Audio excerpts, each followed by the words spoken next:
Hello दोस्तों, स्वागत है आपका अपने चैनल कहानी स्टेशन में। मैं हूं सुप्रिया और आज मैं आपको सुनाने जा रही हूं प्रेमचंद की लिखी कहानी बड़े घर की बेटी।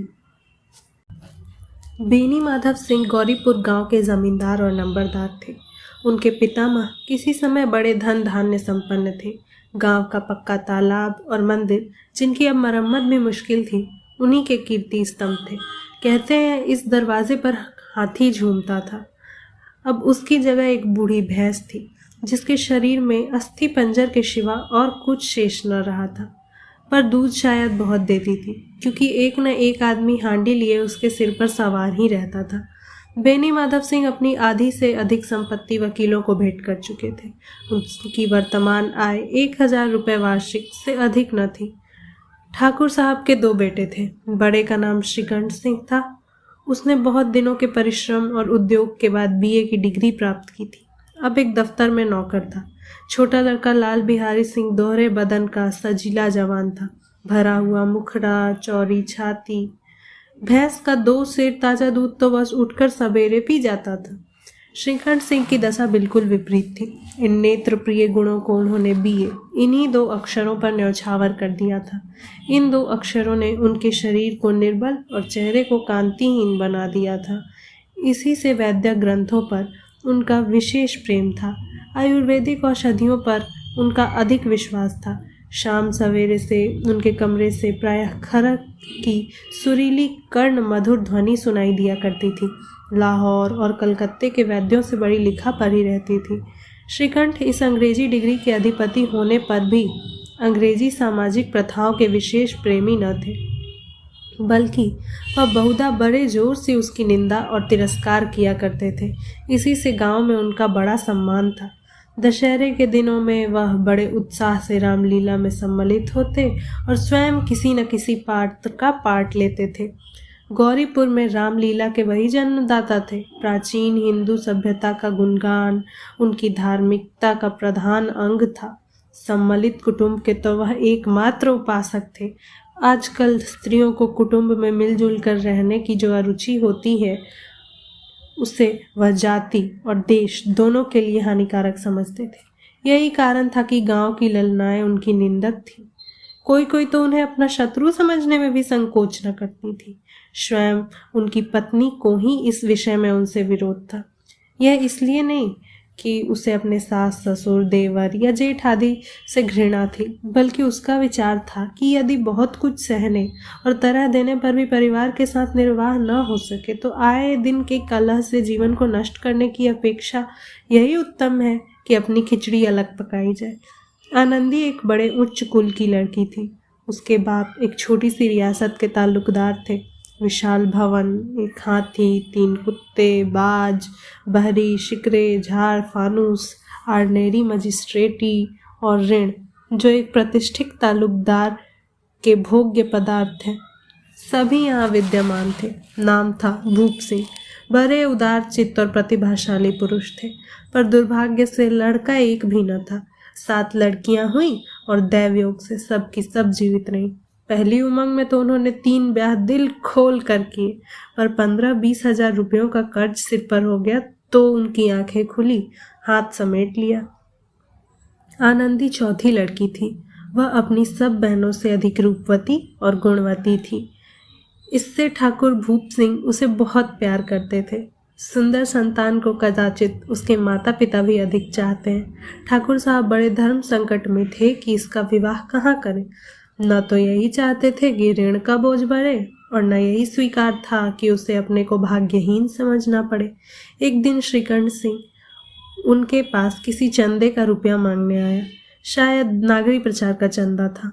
भूप सिंह उनके स्वभाव पर रीझ गए और धूमधाम से श्रीकंठ सिंह की आनंदी के साथ ब्याह हो गया।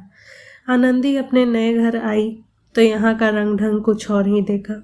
जिस टीम टाम की उसे बचपन से ही आदत पड़ी हुई थी, वह यहाँ नाम मात्र को भी न थी। हाथी घोड़ों का तो कहना ही क्या, कोई सजी हुई सुंदर बहली तक न थी। रेशमी स्लीपर साथ लाई थी, पर यहाँ बाग कहाँ। मकान में खिड़कियाँ तक न थी, न जमीन पर फर्श, न दीवार पर तस्वीरें। यह एक सीधा सादा देहाती गृहस्थ का मकान था। किंतु आनंदी ने थोड़े ही दिनों में अपने को इस नई अवस्था के ऐसा अनुकूल बना लिया मानो उसने विलास के सामान कभी देखे ही।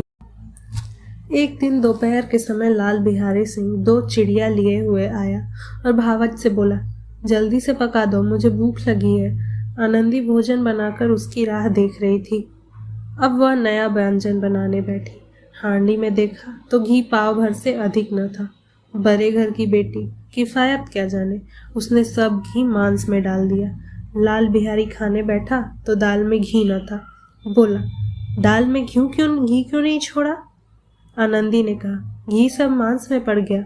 लाल बिहारी जोर से बोला, अभी परसों घी आया है, इतना जल्दी उठ गया? आनंदी ने उत्तर दिया, आज तो कुल पाव भर रहा होगा, वह सब मैंने मांस में डाल दिया। जिस तरह सूखी लकड़ी जल्दी से जल उठती है, उसी तरह क्षुधा से बावला मनुष्य जरा जरा सी बात पर तिनक जाता है। लाल बिहारी को भावच की यह ढिठाई बहुत बुरी मालूम हुई। तिनक कर बोला, मैके में तो चाहे घी की नदी बहती हो, स्त्रियां गाली सह सकती हैं, मार भी सह लेती हैं, पर मैके की निंदा उनसे नहीं सही जाती। आनंदी मुंह फेर कर बोली, हाथी मरा भी तो 9 लाख का, वहां इतनी घी नित्य नाई का हार खा जाते हैं। लाल बिहारी जल गया, थाली उठाकर पलट दी और बोला, जी चाहता है जीप पकड़ के खींच लूं। आनंदी को भी क्रोध आ गया, मुंह लाल हो गया। बोली, वह होते तो आज इसका मजा चखाते। अब अपड़ उज्जर ठाकुर से न रहा गया। उसकी स्त्री एक साधारण जमींदार की बेटी थी। जब जी चाहता उस पर हाथ साफ कर लिया करता था। खड़ाऊ उठाकर आनंदी की ओर जोर से फेंकी और बोला, जिसके गुमान पर भूली हुई हो उसे भी देखूंगा और तुम्हें भी। आनंदी ने हाथ से खड़ाऊ रोकी, सिर बच गया, पर उंगली में बड़ी चोट आई। क्रोध के मारे हवा से हिलते पत्ते भी भांति कांपती हुई अपने कमरे में आकर खड़ी हो गई। स्त्री का बल और साहस, मान और मर्यादा पति तक है। उसे अपने पति के ही बल और पुरुषत्व का घमंड होता है। आनंदी खून का घूंट पीकर रहे। श्रीकंठ सिंह शनिवार को घर आया करते थे। बृहस्पति को यह घटना हुई थी। 2 दिन तक आनंदी कोप भवन में रही, न कुछ खाया न पिया, उनकी बाट देखती रही। अंत में शनिवार को वह नियमानुकूल संध्या समय घर आए और बाहर बैठकर कुछ इधर उधर की बातें, कुछ देश काल संबंधी समाचार तथा कुछ नए मुकदमों आदि की चर्चा करने लगे। यह वार्तालाप 10 बजे रात तक होता रहा। गांव के भद्र पुरुषों को इन बातों में ऐसा आनंद मिलता था कि खाने पीने की भी सुधि न रहती थी। श्रीकंठ को पिंड छुड़ाना मुश्किल हो जाता था। ये 2-3 घंटे आनंदी ने बड़े कष्ट से काटे। किसी तरह भोजन का समय आया, पंचायत उठी, एकांत हुआ तो लाल बिहारी ने कहा, भैया अब जरा भाभी को समझा दीजिएगा कि मुंह संभाल कर बातचीत किया करे, नहीं तो एक दिन अनर्थ हो जाएगा। बेनी माधव सिंह ने बेटे की ओर साक्षी दी। हाँ, बहू बेटियों का यह स्वभाव अच्छा नहीं कि मर्दों के मुंह लगे। लाल बिहारी, वह बड़े घर की बेटी हैं तो हम भी कोई कुर्मी का हार नहीं है। श्रीकंठ ने चिंतित स्वर से पूछा, आखिर क्या बात हुई? लाल बिहारी ने कहा, कुछ भी नहीं, यूं ही आप उलझ पड़ी। मैके के सामने हम लोगों को कुछ समझती ही नहीं। श्रीकंठ खा पीकर आनंदी के पास गए। वह भरी बैठी थी। यह हजरत भी कुछ तीखे थे। आनंदी ने पूछा, चित्त तो प्रसन्न है? श्रीकंठ बोले, बहुत प्रसन्न है, पर तुमने आजकल घर में यह क्या उपद्रव मचा रखा है? आनंदी के त्योरियों पर बल पड़ गए। झुंझलाहट के मारे बदन में ज्वाला सी दहक उठी। बोली, जिसने तुमसे आग लगाई है उसे पाऊं, मुंह झुलस दूं। श्रीकंठ, इतनी गर्म क्यों होती हो, बात तो कहो। आनंदी, क्या कहूँ, यह मेरे भाग्य का फेर है, नहीं तो गंवार छोकरा जिसको चपरासी गिरी करने की अभी शऊर नहीं, मुझे खराऊ से मारकर यूं ना करता। श्रीकंठ, सब हाल साफ साफ कहो तो मालूम हो, मुझे तो कुछ पता नहीं।